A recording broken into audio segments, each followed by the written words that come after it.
Hello, everyone, and thank you for joining us for our webinar today on enabling healthcare IoT. My name is Erica, and I'm here to help with anything related to the Zoom Council. So with that, I'd like to do a couple house cleaning items before I hand it over to the speakers.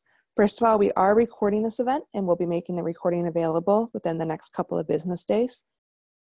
Second, if you have any questions, we do encourage you to ask them during the presentation. We will be answering them at the end. Please enter them, though, into the Q&A, because that is where we'll be watching them for questions. You should be able to see the Q&A box at the bottom of your screen. It looks like a little square with a Q in the middle. With that, I'll hand it over to our first speaker of the day, who's our Senior Product Manager here at the Qt company, Roger Mazzella. Thanks, Erica. I just wanted to thank everyone for joining our webinar today. Wanted to give a little high-level overview of what we'll be discussing. So Qt company is partnered with RTI. They're one of our long-term partners, and we have some technology that complements each other. And what we'll be doing is I'll be handing it over to two people from our partner company to discuss the RTI technology, and we'll be showcasing a use case where RTI and Qt have a common customer. And so that use case will further showcase how the two technologies work together, and I'll be coming in and talking about the Qt piece, and then we'll be ending the webinar with a Q&A session. So with that, I'd like to hand it over to David Nowolny, who's the Director of the Healthcare Markets for RTI, to start our talk. David, take it away. All right, thanks, Roger. So as Roger mentioned, what we're going to do today is really talk about two key enabling technologies, one from RTI and a good piece from Qt as well, and how this applies to, I think, one of the most topical topics in healthcare today. And really, it's how do we actually utilize a lot of the readily available technologies that we have to really solve a lot of the key problems in healthcare, which have to do with cost and quality of care. So without any further ado, we'll talk a little bit about how the internet and technology transforms industries. And I think this is something that we have seen across a multitude of industries as the internet and technology influences a lot of what we for a long time knew as product companies have turned into services companies over time. And I think that's one of the trends that you're going to see across a multitude of industries that really improves efficiency and service. And I think that can be seen in a couple examples here. From a music standpoint, we used to buy physical records, tapes, CDs. We moved into downloading digital music, but still actually picking and choosing our music, to moving to a subscription service where really we just pay a monthly fee for access to that music. The same thing is really kind of gone with television, cable to TV on demand, other areas, within retail, brick and mortar, moving to digital marketplaces, and one that's probably overdone at this point, but, printed newspapers into, online subscription-based news feeds. And to me, I think the one that's probably, most applicable to the transition in healthcare is, situations where you actually bought, a piece of capital equipment in an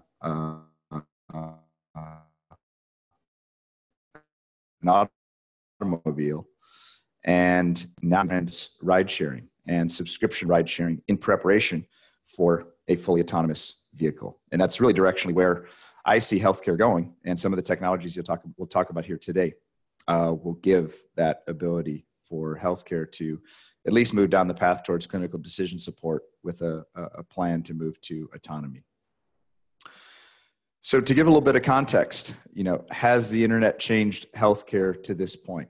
And I probably could have gone back even further, but I think this shows the example of, in 1991, you have an imaging device shown here. And in 2016, though it may look a little bit sleeker, the video may be more high resolution, you're still buying a piece of capital equipment with a keyboard and a monitor that the internet has not changed healthcare at this point. And in many cases, this device on the right-hand side may actually be, much more expensive than the device on the left-hand side, where if you look at, any other areas that technology has touched, such as a personal computer. I think, it's always interesting to think, 20, 30 years ago, a personal computer, was in the order of $3,000, which, in today's money would be on the order of $10,000. So over time, a lot of what technology has done is make things, much better, faster, and even cheaper. And that's something that I think could definitely be used in healthcare. So this isn't just about, change for the sake of change. We do have a problem in healthcare, and a lot of the data that I have here is US centric, but it is a problem that we do see across the board. And cost is one issue, but the other one is just comes down to patient care. When you think of, medical error being the third highest cause of death behind cancer and cardiac disease, it's pretty amazing to think. But you also look at, the way our healthcare system works. I mean, we still do have, humans involved in our healthcare, and there's definitely a human aspect to that. But we all know humans are definitely capable of mistakes.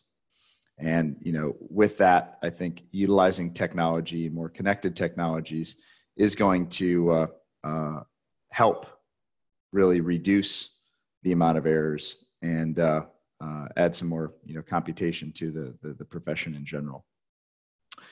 And then there's also the cost piece. So, just one note is, there was a large study done by West Health that actually showed that just medical device interoperability, so the ability for devices within a healthcare organization to communicate with each other, could save, over $30 billion to the healthcare system. So definitely shows a significant cost savings as well as a improvement in patient care. And then the last two bullets here really just show the need for doing something today. This problem is not going away. I mean, the great news is we're all living longer, but by living longer, we all require more and more medical care. So, the percentage of the population over 60 is continually increasing, which is going to end up leading to a physician shortage. So all of that said, getting to a more automated healthcare system definitely is something we need to be looking at. And being in the industry for quite a while, I've been focused on healthcare and technology now for the better part of 15 years. I initially had the thought that adding connectivity to all medical devices, and connectivity could be, something as simple as, 15 years ago was really just a USB port moving to Ethernet. Now I think we're pretty well versed in wireless technologies that I think it's safe to say that, upwards of 90% of the devices in a hospital are connected, but we still haven't solved the problem. And a lot of that has to do with the interoperability piece.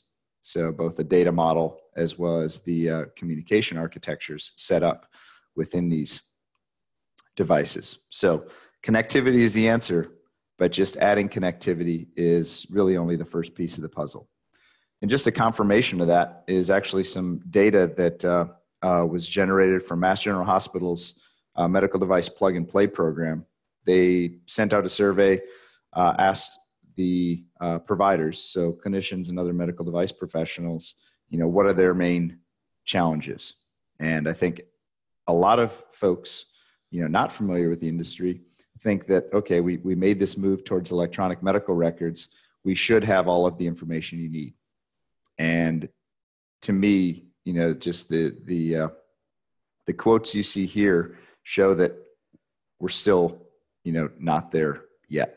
The fact we have clinicians asking for complete, accurate, contextually aware data, the fact that we have hospital administrators that really have no idea how many of each of their devices are in use right now.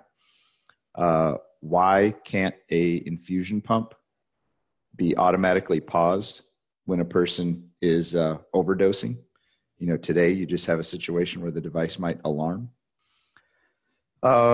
And I mean, at the end of the day, I think I blew up the biggest quote here is, we really need to change what's expected of healthcare and technology. I continually say this is not a technology problem. I think the technology we have is readily available and just needs to be adopted and used in a way a lot of other industries have adopted that. And I think another key piece to note here is one of the reasons I think we can't answer some of these questions is we're only taking a select amount of data and publishing that to an EMR. And when we get to the use case, we're really going to talk a lot more about near patient data.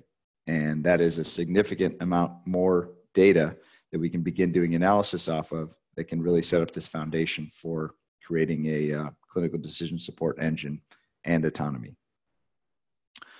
So why is this so hard to implement if all of the technology is available today? And really the challenges that we need to navigate are around, connectivity. There's, so many choices just in hardware, software, networking and connectivity frameworks. How do you actually utilize that connectivity and create an interoperable system? Now that you have this interoperable system, how do you actually secure that system? And, what's required out of that security? And then lastly, AI and real-time analytics. I think the biggest, I'd say, technology push coming from a lot of medical device shows right now is with AI and machine learning. And my big question to that is, are we really even ready for this? Utilizing the data from an EMR, which was, really just created for as a billing document. That I believe we truly need to get the near patient data to get the data sets needed to begin doing some actual real-time analytics. And then lastly, how do we do all of this by improving the clinical workflow and making the clinicians' lives easier, as well as the hospital administrators' lives easier in terms of operational tools as well. And the answer to that is through an open healthcare IoT platform for innovation. And this platform is generated by a joint customer of both RTI and Qt. And really it's a doctor in a box that democratizes data from a multitude of medical devices, regardless of their data model, connectivity protocol, or name brand. So the data is extracted from the patients in real time. It's stored, analyzed, available through apps to healthcare providers. So it's a platform that apps can be created on top of. AI can be run, machine learning can be run, and it's really getting to a point where you're treating the medical devices more as sensors. And this is kind of the main data aggregation engine for each specific hospital room, hospital floor, and even hospital network. The goal would be to use this distributed platform for integrating solutions for visualization, automation, and kind of that holy grail I mentioned earlier, the real-time decision support. This does support legacy devices and solutions, as well as I think the goal would be, new devices and solutions would incorporate the DocBox technology from the beginning. So this is kind of a high level of what a DocBox system looks like on the right-hand side of the screen. So you essentially see the DocBox, which is where the arrow is pointing, but then you also see the user interface, which is actually the screen that you see DocBox. It interacts with clinicians, it collects and standardizes that data, and then all of the data is sent back to a large data repository where then you can run your machine learning and create your new algorithms. And this would not be possible without a couple key technologies from both RTI and Qt. So just to give you an idea of what, at a high level, their software platform or software stack looks like, DocBox chose to start with the foundation of Linux and the real-time operating system. And then kind of the couple key areas, we mentioned was, one, how do you actually create this connectivity framework that promotes interoperability, promotes security, and gives you that platform for real-time data analytics. And then also you need to make sure from a clinical workflow and an operational standpoint, how do you actually display that data and utilize that data in a meaningful way? And that's really where Qt and their application manager and the framework come in. And then you can see where DocBox is really focused, which is on the application, the device integration, and the data model for integrating all of these devices. But the key message here is, if you look at the software stack, you have commercial off-the-shelf software vendors that do provide the key foundation for developing devices like this. There's really no need to kind of reinvent the wheel. Utilize the technologies that are out there and available from Qt and RTI to develop solutions like this. So what I'd like to do now is I'm going to dive a little bit deeper into the DDS technology and the RTI Connext technology. And then we'll close out the second half of the webinar by diving in a little bit deeper into Qt's application manager framework and how it's actually utilizing the data that RTI Connext DDS is providing. So, as I mentioned, you have the connectivity, interoperability, security, and real-time analytics. How do we actually implement this? And the answer is utilizing a connectivity framework based on an open standard called DDS. And DDS stands for Data Distribution Service.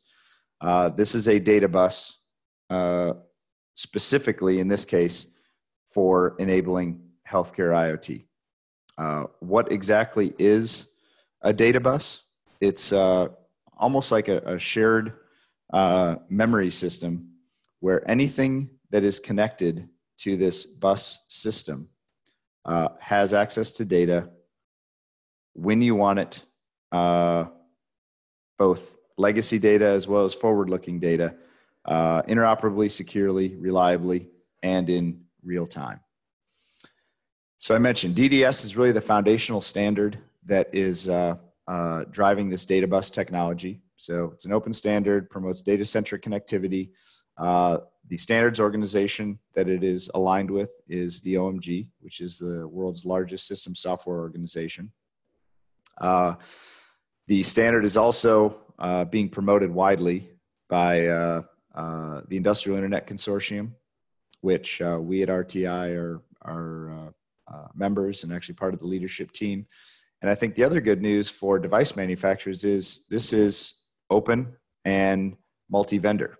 So though RTI has arguably the best and most complete implementation, there are more than 12 implementations out there, both commercial and open source. But I guess I always recommend for customers working specifically in mission critical applications, generally having a supported off-the-shelf version is with the appropriate artifacts is always preferred to an open source version. So just to elaborate a little bit more on what is a data bus, what is DDS? I think the first thing to be really clear, in most IoT applications today, specifically consumer-based IoT applications, where you're sending data to a gateway up to a cloud, you generally use a message-centric, client-server type of architecture that has a broker in the middle, which inherently has potentially some concerns and considerations around reliability, and even more importantly, real time. And most of these client-server and message-centric protocols do not provide a full framework for syntactic interoperability. And that's really where DDS changes the game in terms of providing a a foundation where the data is literally omnipresent within your system. Anything connected to a data bus or the data bus that you specify, any application, any device connected to that data bus has access to that data. So it connects applications to the data, not actually to each other. And how does that actually apply in a large-scale healthcare system? So in a large-scale healthcare system, you may want to have a significant amount of different data buses based on your needs. And the way that I would recommend architecting a solution is literally within a healthcare system or a healthcare IoT system is having a RTI Connext data bus per hospital room. And then you could have one per ward or section of the hospital. And then you could also have one per hospital and per hospital network. And you can see that all of this data within these different layered data bus technologies has access to the data interoperably, securely, reliably, and in real time. We then provide a foundation for gateways that take the data and convert it into standard enterprise formats like HL7 or FHIR. And the same can be said getting the data from the medical devices.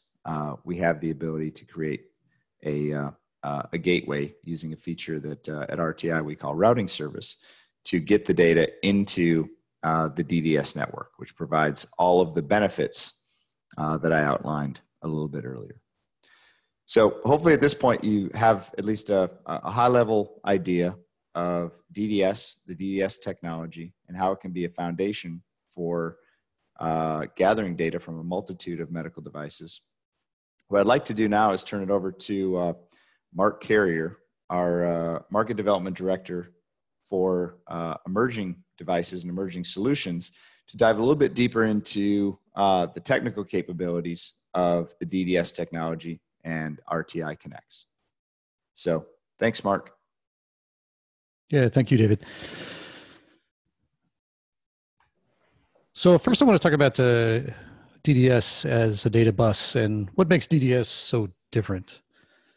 If you look at the existing networking technologies that we have today, you can see that they're all message-based.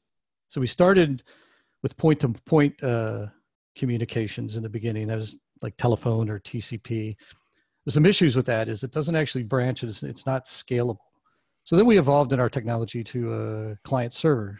So that actually allows more branching, more sharing of information, but it also introduces single points of failure into systems.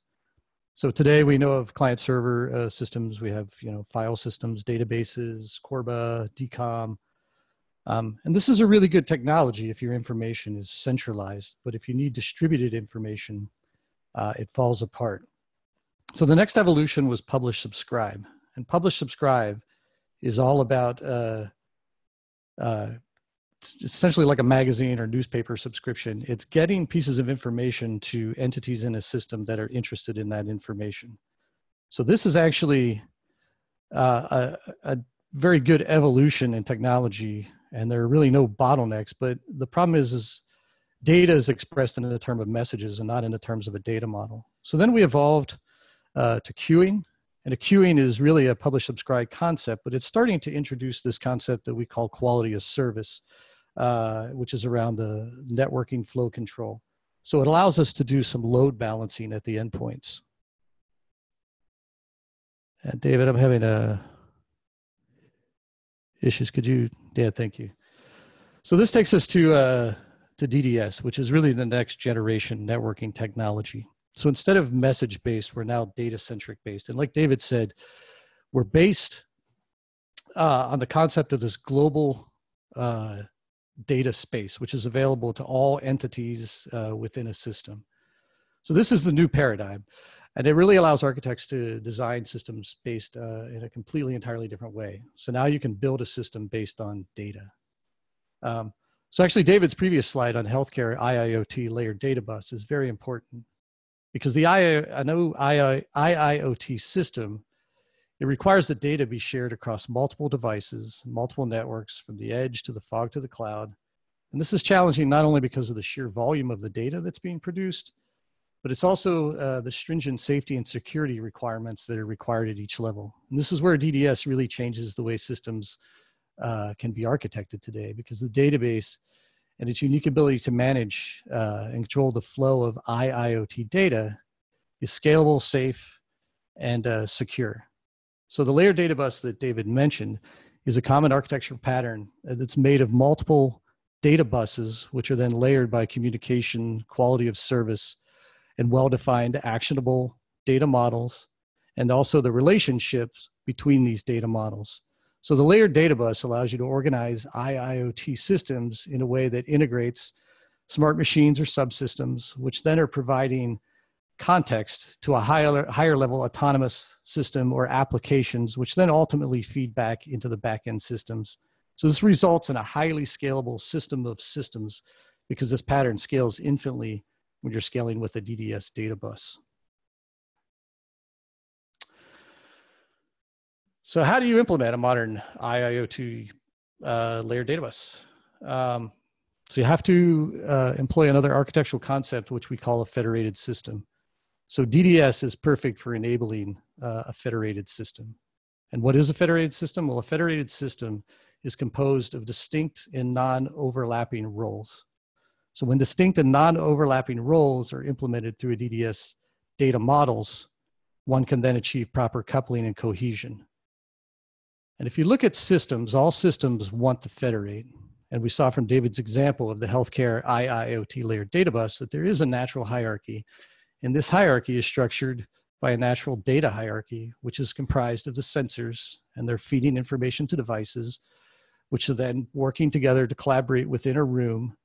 These rooms are then aggregated together to form wards, and then these wards ultimately feed up to the level of a hospital or the cloud. So coupling and cohesion are two principles which give us all the non-functional requirements, or what we call lloTs, of a system. So that's scalability, reliability, adaptability, extensibility. So these two principles, coupling, which is about the degree of interdependence between entities in a system. So it's how we measure how closely connected two entities are, or the strength of the relationship between these two entities. And cohesion, which refers to the degree to which the elements inside of an entity belong together. So in software terms, you can think of it as the measure of the strength of relationship between the methods and the data inside of a class, and how they compare to unifying a purpose or concept that that class is serving. So it's only with proper coupling and cohesion that entities which make up a system can now be quantified by their roles, and these roles can be expressed in terms of their domain of authority and domain of responsibility. And this allows each component of a system to then focus on its specific role, and all data exchanged between these systems becomes actionable.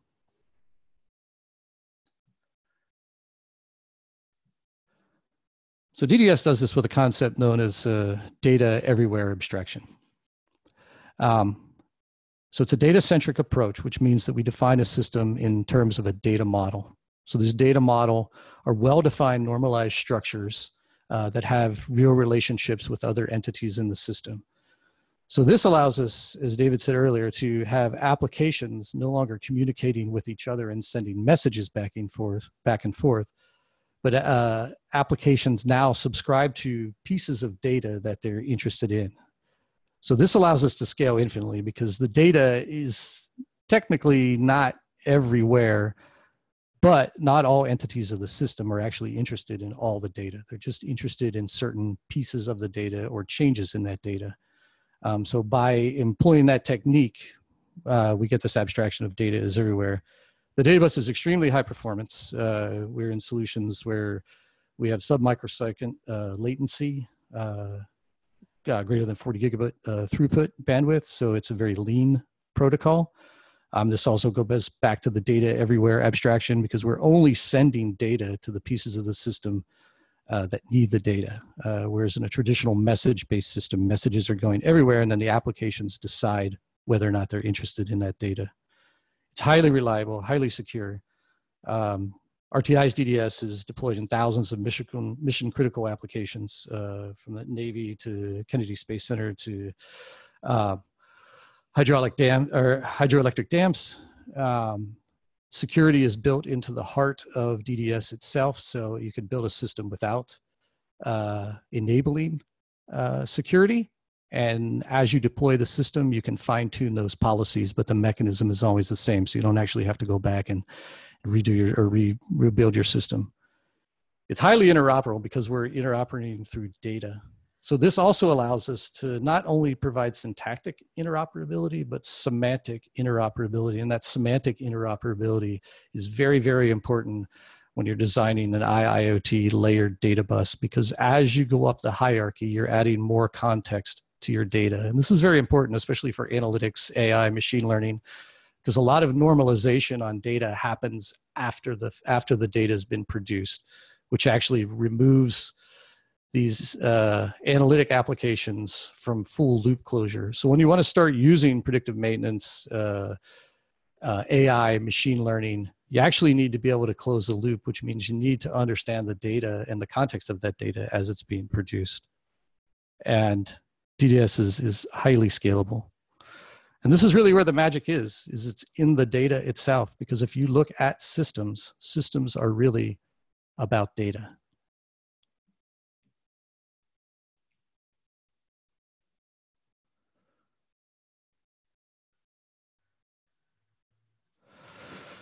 So a data-centric paradigm, like I said, is required to implement these patterns.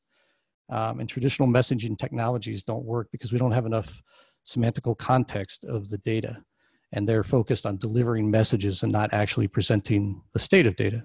So what actually enables DDS to do what it does and allows it to provide a data-centric architecture? It's because DDS has this wonderful thing built into it called QoS, or quality of service. And quality of service provides the ability to configure the spatial and temporal behavior of a DDS system, which is an absolute requirement when building an IIoT system. So let's talk about resource consumptions. As an example, you have the capability to configure a DDS system using QoS. You can control resources such as memory, CPU, bandwidth utilization. It also allows you to configure end-to-end communication so that you can limit the communication between entities, or you can also open it wide up to anybody that wants to participate. Fault tolerance, through providing enough QoS metadata, applications have all the information that they need to actually make the right decision. So this allows applications to actually embrace and employ the concepts of domain of responsibility and domain of authority, which means an application, if it's in an error state or it needs to make a decision, it has all the right information. It has the context of the data to actually make that decision. So when it produces a result, it can do that in an actionable way. Communication reliability. Some of the QoS policies have a request offer semantic. So for example, if a data reader or a consumer of data requests to receive data reliably by configuring what we call the reliable QoS policy, all the corresponding data writers consumers of the data, they must be able to offer that level of reliability for communication. Otherwise, those entities in the system will refuse to communicate with each other. And then the application is actually informed of this QoS mismatch. So it can actually make a decision in an intelligent manner about what is happening with the communication. So a highly reliable Qt system with DDS. I've worked at many systems with the two technologies, and they're actually an excellent pair of technologies. Both Qt and DDS are platform agnostic, so they're not depending on the underlying operating system, hardware. So you can easily write a Qt application. You can move it around to an Android device, to a desktop device, embedded down to a watch. It's actually amazing how you can move applications all around. And then DDS is actually agnostic not only to the platform, but also the underlying transport mechanism. So You could be using TCP, you could use UDP, you could use serial communications, radio, microwave. It's whatever that communication infrastructure happens to be underneath the floor. DDS empowers entities to be able to speak to each other. Another thing is because of this separation, Qt allows you to separate, say, the front end of an application, the visualization portion, from the back end logic, which is actually what you want to do to be able to distribute. So if I have a patient monitoring application, I don't want to write different applications for every single device I'm going to be running it on. I can have my application running locally, and then as DDS is the communication transport to send data back and forth, I can then port that application easily to any device that I want to run it on. So DDS QoS provides the determinism so that applications can actually trust the data that they consume. And we talked about that. They do that through quality of service. So DDS data models provide actionable data for applications. The DDS data models provide a common source of truth for integration. So it allows integration of applications. It allows natural redundancy on the data. It's the right data in the right place at the right time. It puts the complexity into the infrastructure, which is the DDS data bus, and not the applications themselves. So the applications can focus on exactly what they need to focus on. There's no startup dependencies. So entities can come and go from the system. There's no centralized server. There's no centralized broker. So as entities in the system come and go, they can exchange information while they're there, and if they go away, other entities that require that information are notified that that information is no longer available. And then DDS also normalizes the data into two states, what we call data at rest and data in motion. So applications really don't need to differentiate anymore between technologies for historical or real-time data. They can really look at data for the temporal qualities of data and have a single interface with how they access that. And the data bus can then manage the access to the database or the sensor, depending on the requirements of the application. So with that, David, I'm going to give it back to you. All right. Thanks, Mark, for sharing a little bit of additional detail in terms of looking under the hood of DDS and RTI Connext, how it exactly works. And at this point, hopefully folks are, looking at this going, how do I get access to this data everywhere abstraction? And, step one would be call RTI. So as we mentioned, a leader in IoT connectivity software, we are in thousands of commercial designs, a leader in a lot of the connectivity efforts, and definitely have a focus on not only positioning, but using DDS technology to change and enable healthcare. And that brings me now to, we've taken a look. I think, we believe that the DDS technology solves many of the connectivity, interoperability, security, and real-time analytics type problems. But we still have the issue of, we've laid a foundation now for these IoT systems where you have now access to the data. But just access to the data is not enough. How do we actually optimize clinical workflow and utilize some of the UI UX capabilities to create useful operational tools from that? And that's really where Qt comes in. So at this point, I'll turn it back over to Roger Mazzella to give us a little bit of detail on how Qt interfaces and works with the data that DDS provides within the DocBox system. Great, thanks, David.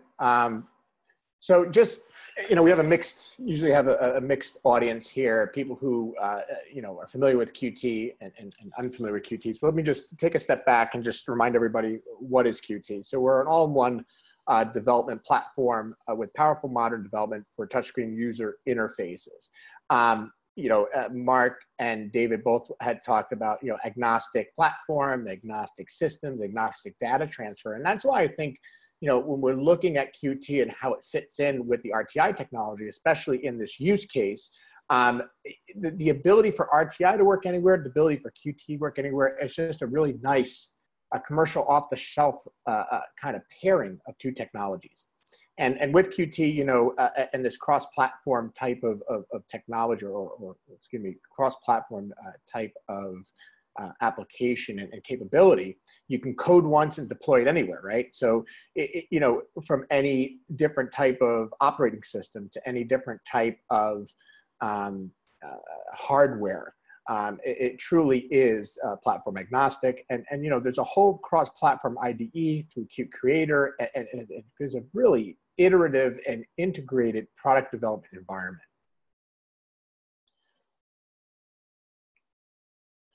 So, you know, when we talk about Qt and people who are unfamiliar, just think about where there's a user interface, there's probably Qt running that user interface. And these are the different areas in medical, from regulated medical devices to some, you know, fitness and healthcare wearables. You know, people really look at user interfaces and don't realize that Qt is really the engine driving them in many different areas. And apart from medical, you know, we are also in heavily in automotive and industrial automation, consumer goods. So we're in over 70 industries, but healthcare is really a focused industry for Qt. And let's take a walk back into the DocBox use case and where we're implementing. So from a user interface perspective, you know, DocBox is implementing Qt both in the clinical flow sheet application and workflow, and then the patient trends chart. So what does that mean? So if you look at the right, the DocBox, as David had pointed out before, and we got a little bit more of a zoom in here. That little junction box to the right underneath what looks like that kind of like that looks like a gun here on the right. That junction box is actually the DocBox. And you see there's a user interface on that DocBox, and there's like an RS-232 inputs. And each device, regardless of the type of device, regardless of the brand of the device, gets plugged into the DocBox, and all the information is then collected and aggregated into kind of a clinical flow sheet application. Now this does a few things. You can look at each individual bed and kind of the trends over, excuse me, let's back up. We look at each individual bed. So from here, this is at one bedside. What I meant to say was you can look at each individual device and what's happening in the events of those devices at one bedside. So you see in that right-hand picture, there are some trends and some events over time that can be tracked. And this is the different you know, devices that are plugged into the DocBox, and it all flows into this clinical flow sheet where that information can then be, you know, reviewed and monitored and aggregated. And then what you think of is what for each bedside, if you think about that nice diagram where DDS goes from the hospital and the edge to the fog to the actual cloud, where it's to each different hospital, each bed can be aggregated into one nursing station. Each nursing station could be a bunch of nursing stations throughout wards of the hospital. And then you kind of build that up to actually each hospital having that tracking as well. So here's the disclaimer. This is actually, this DocBox solution is actually in a couple of hospitals in India. So what DocBox is doing is they're proving out the technology in India, where the patient security, the patient privacy is a little different in India than it is in Europe and the United States. So they're proving out the technology, having to prove a concept that it works in real time, in real events, in hospitals. And what they're doing now is now they're looking at, okay, how do we now, you know, make sure that we have the patient privacy of this data worked out so that they comply with HIPAA and EU patient privacy standards. So the user interfaces are actually what Qt is running on these different user interfaces that you see, both on the big screen here in your diagram to the right, and the little DocBox screen where it's hidden kind of behind that gun. You know, and then from there, the potential to actually have user interfaces on a mobile technology of the same user interface, so figuring that a doctor is not at this hospital, at this bedside, but they're able to have that same user interface on mobile technology, whether it be a phone or a tablet, remotely is possible. And it doesn't matter what that platform is, Qt can be on that. And obviously DDS would be the technology that's able to transport that information to those different platforms.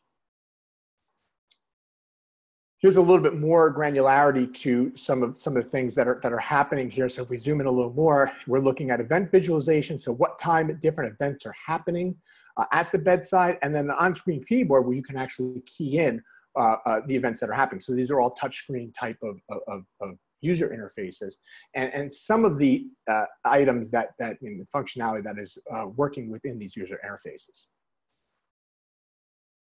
So I talked a lot about user interfaces. That's what Qt is really known for. But what some people don't understand or don't realize that there's a powerful tool set and libraries beneath the surface of the UI UX that Qt is responsible for. And what is going on with the DocBox example is they are using the Qt application manager, and many apps and many devices make the Internet of Medical Things. So, there's IoT, but then when you look at medical, it's also related to or called the Internet of Medical Things because of, the different regulations on medical devices. So they kind of separate that out a bit. And what happens is that each device is an actual application. That's the way DocBox kind of organizes and distributes it. And so there's many disparate devices as native executable apps that need to be managed. And then the apps built with Qt communicate with ICE over the DDS technology. And so there's a common data model between both. The system UI, Windows management navigation is controlled by this application manager. And they have different things like security, lock screens and stuff. So this is all done by the application manager. Why? Because this technology, and I'm just going to go back 2 slides. This technology is not a mobile technology, what you're seeing here at the bedside. It's an embedded device. So it boots right up to Qt. With your mobile technology, your iOS phone, your Android phone, your tablets all have an application manager run by that technology. When you get to an embedded device, there is no application manager. So here, they're utilizing the Qt application manager to actually control each of the devices, organize each of the devices, bring them up, and each one is considered an application within this environment. And so how does it integrate with DDS? How does Qt integrate with DDS? Well, there are C++ APIs. Qt is built upon a C++ framework. So the C++ APIs easily integrate the DDS technology with Qt and a medical IoT application. So device-to-device communication capabilities with data-centric development approach, and on top of that, the most elegant and modern user experience. Oops. All right, I cannot. David, can you forward my?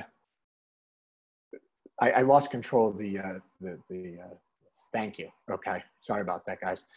So real quick, we're getting to the end of the talk, and all we want to do is just rope this back into, value between RTI and Qt and how we work together for healthcare IoT. So with Qt, you can experience, and it provides the capability to build UI UX cross-platform development environment to create safe, effective, and intuitive user experiences. And the performance and reliability is uncompromised. So I always use this example. If you're the nurse or the doctor in an operating room, you don't want to have to worry about babysitting all your devices. There might be 10 devices on a patient. What you want to do is keep your center of focus on that patient and let the devices do what they do. And devices and user interfaces and experiences built on Qt enable you to develop these types of devices that don't have to be babysat. They're safe, effective, and reliable. And then the RTI Connext DDS allows data to be shared securely, reliably, in real time, across multiple devices, multiple networks, from the edge to the fog, as David had introduced earlier. Ability to get to market faster with best-in-class technology and access to industry-leading partnerships. So we are partners, Qt and RTI, but Qt and RTI also have extended partners in their ecosystem. And what we're trying to do is create a solution for the medical device or medical industry, not just have these disparate and just a kind of tunnel vision in just our technology. So you have access to our industry-leading partnerships. It's a very robust development with Qt and RTI, QA, risk mitigation processes and development of each technology. We do support customers' regulatory and compliance processes. So as you are trying to get to market, you can develop faster with RTI and Qt technology, but you can develop as fast as lightning. And then what happens, you get to that regulatory process, that compliance process, and gee, all the time that you saved in the beginning could be lost because you might be bottlenecked by this process. So we help support that process as best as possible. We have a long history of providing software solutions to mission critical systems like aerospace and defense, along with medical devices in the medical industry. And both technologies are built and embedded into FDA Class 1, Class 2, Class 3, EU certified Class 1, 2A, 2B, and 3 production of medical devices. This means that both technologies have gone through the rigors of the regulatory clearance and compliance certifications through our customers when our customers bring those products to market. So we'll just forward to the next slide. It's about what we have today. I want to thank you on behalf of my partner colleagues, Mark and David, and myself. To learn more about Qt, you have contact information there. To learn more RTI, you can reach out to David. And what we're going to do now is open it up to questions and answers. So a little Q&A session at the end here. And I will be moderating that. So if you do have any questions, please enter them into the Q&A box. And we have a first question here. It says here, you mentioned you have safety critical artifacts, and basically what does each company provide? So I can start out since I actually mentioned some of this right at the end there. So what Qt provides is we are commercial off-the-shelf software of unknown provenance. What we provide is things like bug reports, triaging of those bugs, how that's processed, our quality system, the quality, the table of contents to our quality system, test validation, verification, and so forth. So what happens is that the FDA or the EU or some of your certification bodies will ask of you, the customer, gee, de-risk your vendors. So those are the type of things that we provide. David, would you like to chime in with some of the things that you're experienced with when asked for some of these artifacts for certification? Yeah, Roger, I think a lot of it is a similar process. And I think a lot of it just stems from a heritage of rigor in your, quality systems process. So we provide documentation of our quality systems. We provide engineering process documents, verification, and validation artifacts as well.